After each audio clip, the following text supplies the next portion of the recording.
Good morning, students. This class we are going to see about IP security. IP security is Internet Protocol security, which is having the capability that can be added to the Internet protocol such as IPv4 or IPv6 by means of additional headers.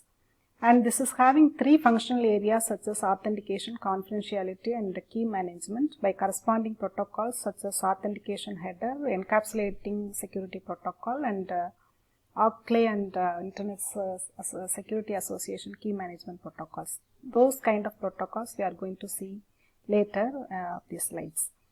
And IP security is used to enhance application specific security mechanisms such as email, client server, and web access. We all know that email security is provided by SMIME and PGP.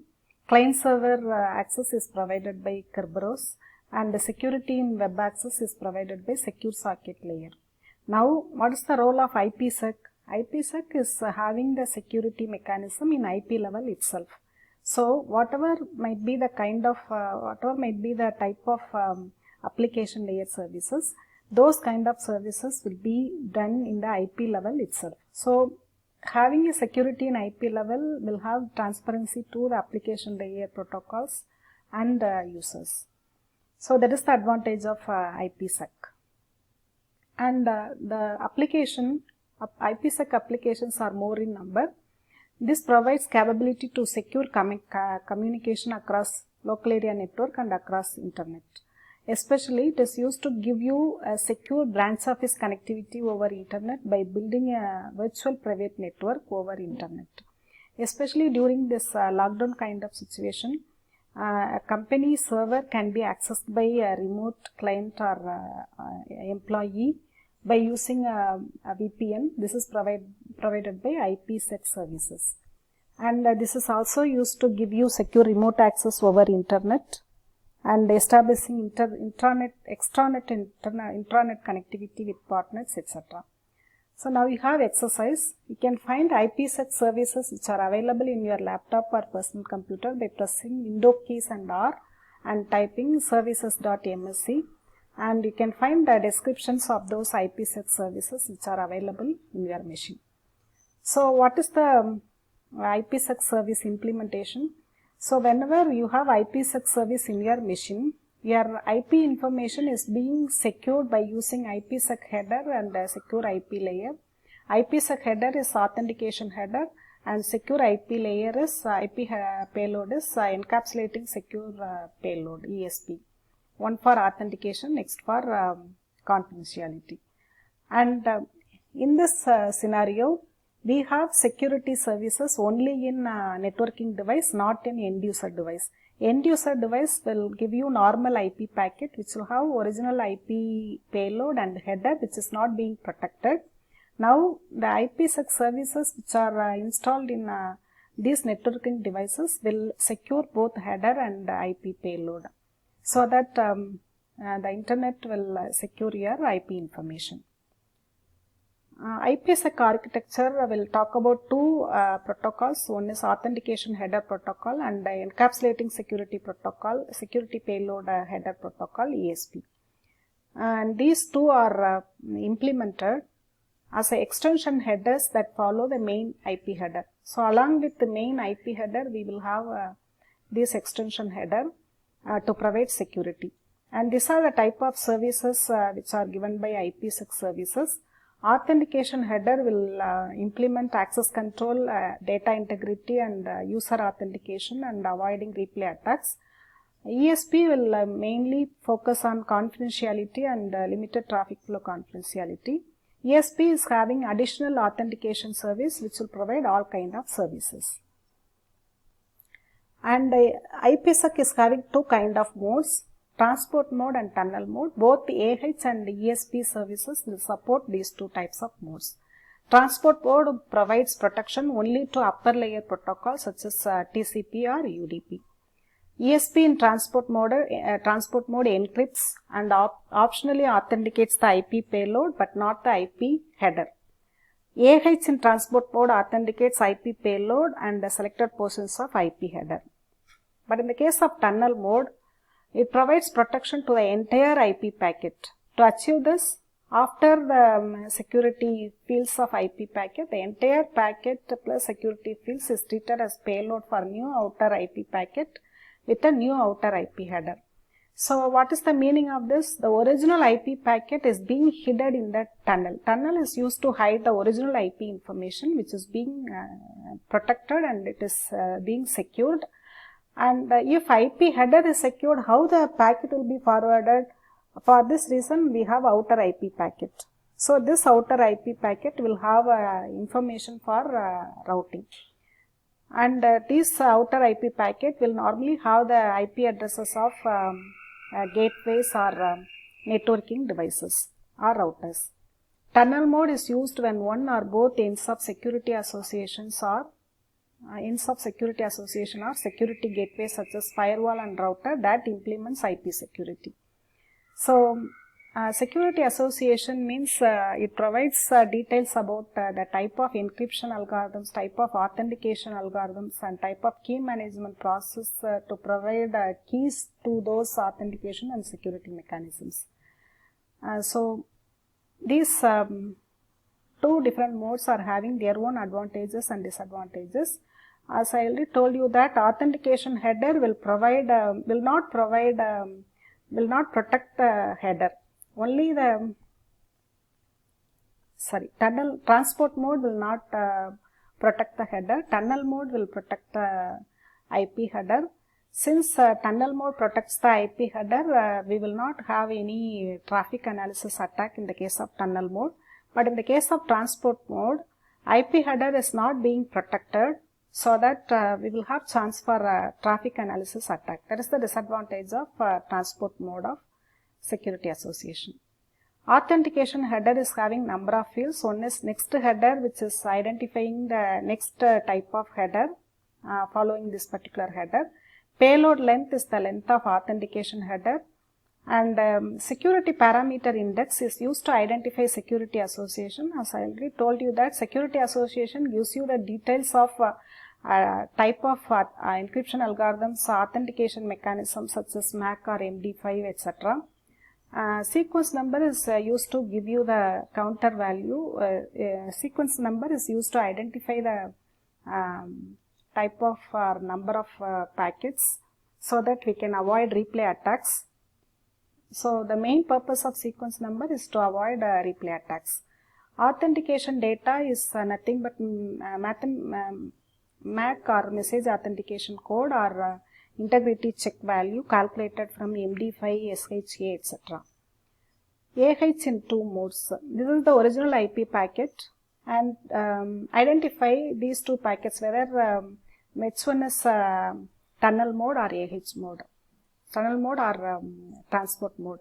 Here AH is being introduced in between the original transport layer information and the original IP header. So here original IP is not being protected. So this is called transport mode. But in this case, AH is introduced in between the original IP information, which involves original IP header and IP payload, which is coming from TCP. And since original IP is being hidden by this AH, we need to have a new IP header. So this new IP header will be utilized by intermediate networking devices to further forward this packet. And this will be coming from the, these are the addresses which will be of gateways and routers addresses, not of original end user addresses. Original destination IP addresses will be available here, and gateway address information will be available here. So ESP is having these kind of fields. As already specified, a security parameter index will identify the type of encryption and authentication mechanisms, and the sequence number is used to avoid replay attacks, and this payload will be the ciphertext, will provide the security of message, and this is the MAC code. So these are the type of encryption and authentication algorithms. Normally symmetric encryption algorithms are used for protecting, providing the confidentiality such as triple DES, etc. And authentication is provided by MAC, MD5, SHA, etc.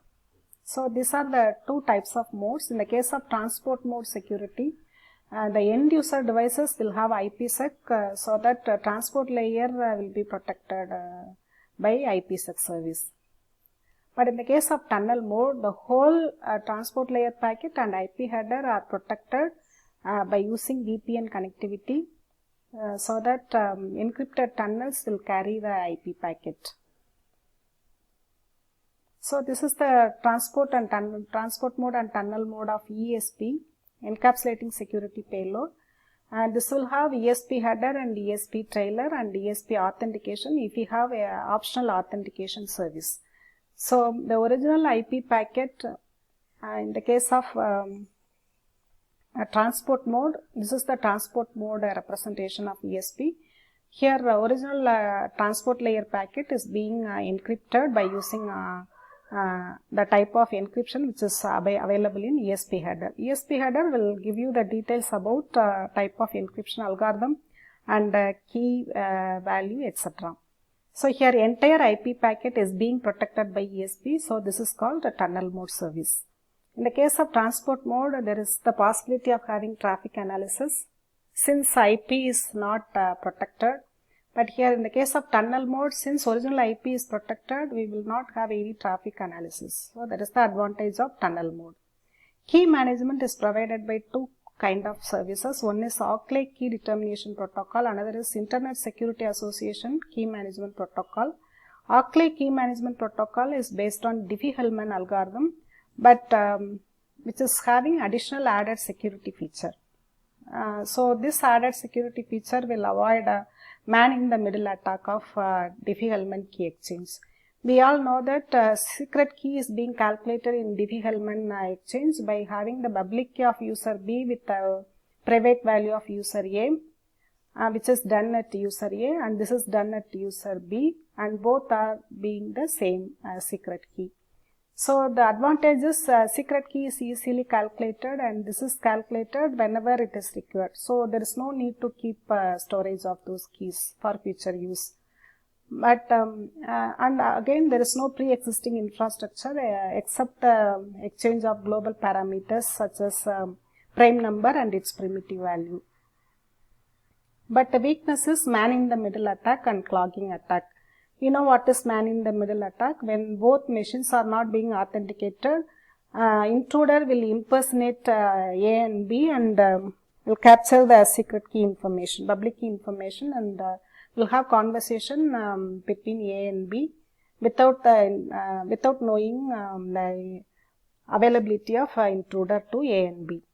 But in the case of clogging attack, intruder will generate a repeated a request for generating the key by sending its public key, so that user will be engaged in doing modular arithmetic for the given public key. So users will not be involved in any further confidentiality service. It will do only the modular exponentiation calculation for the given public key information. So this is similar to denial of service attack. So these are the features of Oak-Lake Key Management Protocol. In the Diffie-Hellman, we will have exchange of public keys, but here we have additional features to provide security. Especially clogging attack is overcome by using cookies. Cookies are the pseudo-random number generators, pseudo-random values generated by machines. So machines will identify the identity of two users which are involved in confidentiality process by identifying these cookies. And group information is also being shared. Normally group is used to identify the prime value and the primitive value which are identified as global parameters, and the nonces which are used to avoid replay attacks. And along with the exchange of keys, we will have authentication of two users involved in key exchange to avoid man-in-the-middle attack. So we will have authentication, we will have cookies, and we will have exchange of keys and nonces. So this is the Oak-Lake key exchange procedure. We will have a notation called initiator and responder. Initiator will send cookies and initiator key exchange message type